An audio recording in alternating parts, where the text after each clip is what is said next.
Hey there, you doers. Today I want to talk to you about replacing your fluorescent, the long tube light bulbs. And so I have long tube fluorescent light bulbs in my basement in the drop ceiling, and they having problems with a couple of them. As you can see, these ones are barely lit up, and then the ones behind me are now lit up. But if you look closer here, there are two of them that aren't working, and then I have these new LED bulbs up here. Okay, and so I'm going to tell you what I did here.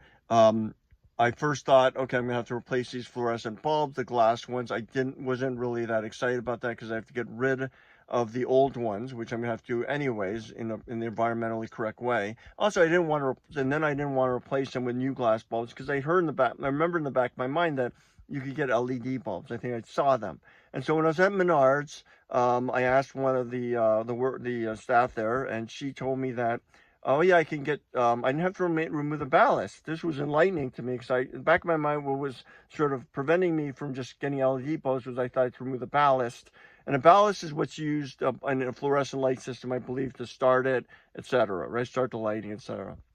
I don't know the details. I'm not an electrician, so these are just my own learnings. If you have any questions, please seek an electrician's help. And if you feel uncomfortable doing this in any regard, please get professional help, like from a trained electrician or a licensed electrician.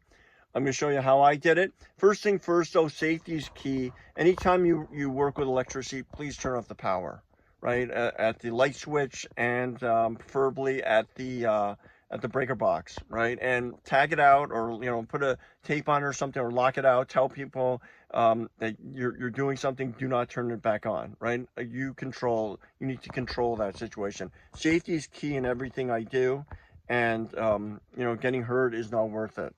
So please be safe. Please look up what the proper safety protocols are, and be safe. All right. So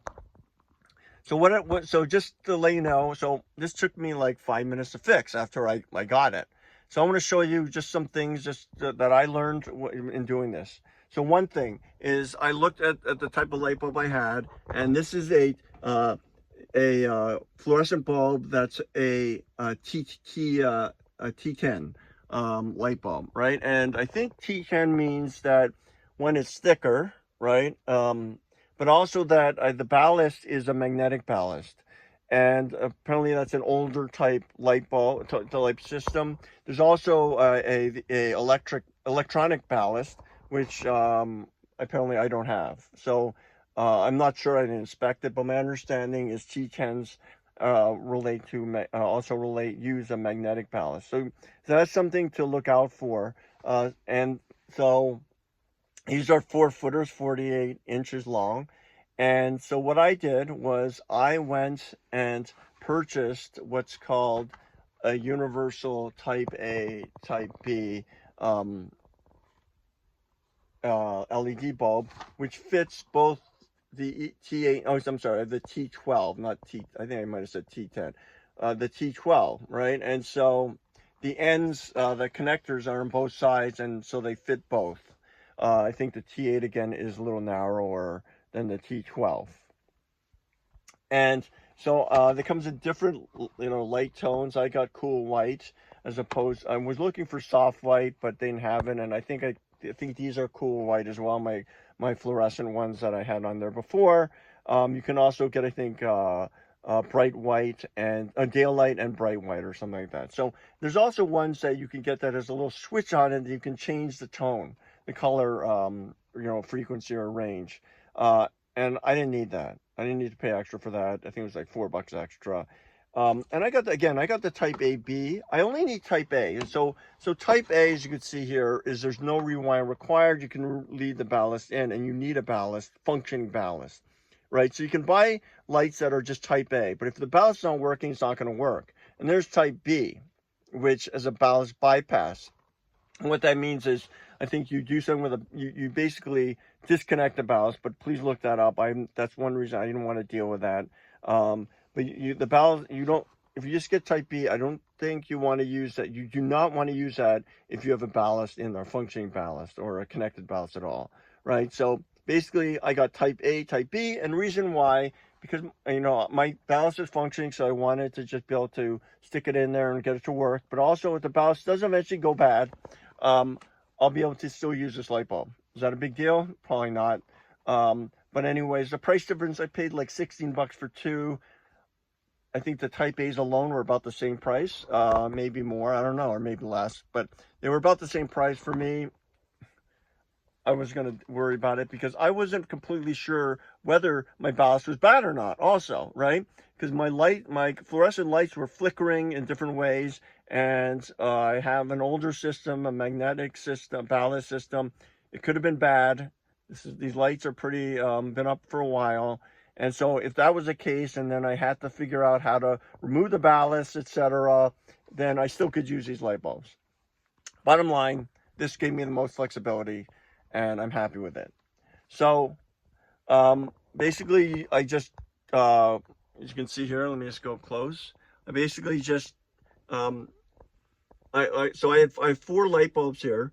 I only was using 2 at the time and 2 blank slots. So I left these in right now. I'll remove them later when I can put them somewhere secure. But I basically took these ones in, took these LED bulbs and slid them in here, right? And then turned them. And they go in the same way as your regular fluorescent light bulb, and you just turn them, right? And then at first I turned the lights off, turned the power off, disconnect all the power, stuck these in, and then I put them in, lined them up with the slots, and then I just turned it, and it locked it in. I got them both in there, and then I turned the lights back on, and lo and behold, I had light, right? So that's it. And they're not hot at all. They don't feel hot. I can grab them with my hand, not hot at all, or they're, just slightly warm. I love this. This is great. So now I fixed my problem. It took me 5 minutes to get them in. Of course, it takes me forever in the store trying to analyze everything, look at what the heck is going on. But hopefully this helps you. Again, I got Type A, Type B universal light bulbs. It cost me about $15.99 at Menards. And you probably get at the Depot, at Lowe's, other places too, Ace Hardware. I'm sure they, all have these kind of bulbs. I got a set of 2. You can buy them in bigger packets, right? And it'll say T8 at the top, but just look for the bottom. It says T8, T12. And the thing to be aware of is, again, I have a magnetic ballast, which is I believe is an older version, and I think all T12s use magnetic. I'm not sure, so that's what my learning, or I'm trying to figure out. And the T8s use electronic ballast. But this Philips that I got here, actually not Philips, Sylvania, because Philips makes one as well, is, basically for T12s, it's compatible with a magnetic ballast. So hopefully this helped you. It solves your problem if you're facing, this issue here. Again, be safe doing this. If this is helpful, please like and subscribe. I want to help people get things done as I get things done. Let's be you doers here and just, get it done safely. All right. If you have any questions or any comments, any experience in this, please leave in the comments. I love comments, and I'll try to reply to you. And I appreciate your time. Be safe. Let's get things done. Please like and subscribe. Have a great, it's the holiday time when I'm filming this. So please enjoy the holiday season, and whatever time of year it is, just, please enjoy yourself. And thank you.